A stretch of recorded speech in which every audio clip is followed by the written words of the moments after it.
कि भक्तांबर किसी उद्देश्य को लेकर अगर पढ़ा जाता है, जैसे कि मेरा कोई कार्य हो जाए, बीमारी सही हो जाए, और अगर बिना उद्देश्य के हम पढ़ें तो दोनों के फलों में क्या अंतर है?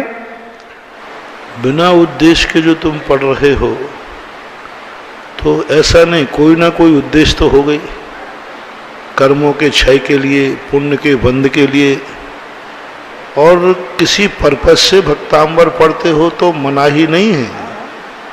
मैंने ये मना कहाँ किया कि पर्पस से नहीं पढ़ना चाहिए। मैंने ये कहा कि यदि मैं ये काम हो गया तो 108 बार भक्तांबर पढ़ेंगे, हो गया तो, और नहीं हुआ तो।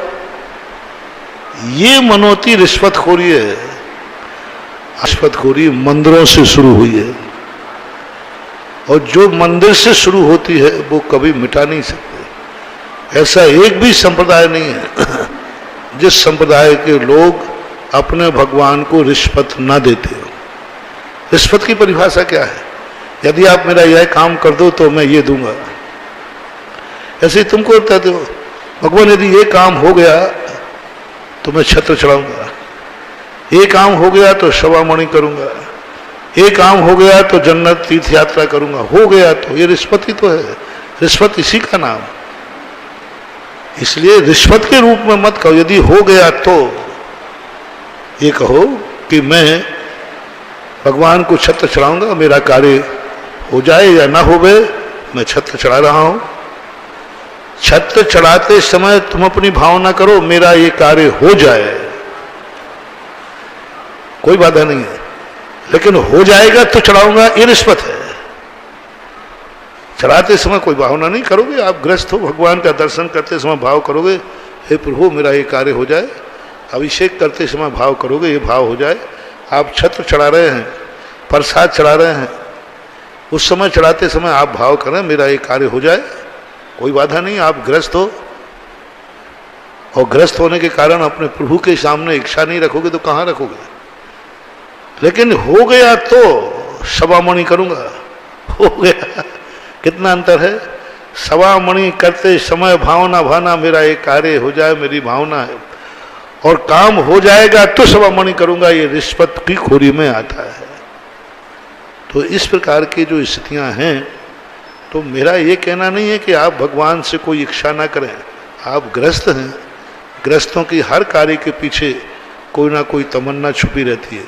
वीतराग भक्ति, निष्काम भक्ति गृहस्थ नहीं कर पाता। निष्काम भक्ति का अर्थ है मैं कुछ नहीं, हमें तो भगवान की भक्ति कहिए, कुछ चाहिए नहीं, कुछ नहीं चाहिए। यदि ऐसा भाव आता है तो गुड बेटर बेस्ट, बहुत अच्छा। मुझे कुछ नहीं चाहिए, मुझे भगवान चाहिए। भगवान से नहीं चाहिए, भगवान चाहिए। गुरु से नहीं चाहिए, गुरु चाहिए। माँ बाप से नहीं चाहिए, माँ बाप चाहिए। दुनिया में यदि इससे हट जाए ना तो पता नहीं राम राज्य से भी आगे का राज्य आ जाएगा।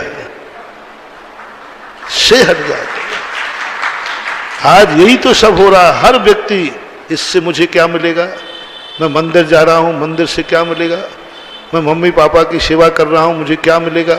मैं गुरु की सेवा कर रहा हूं, मुझे क्या मिलेगा?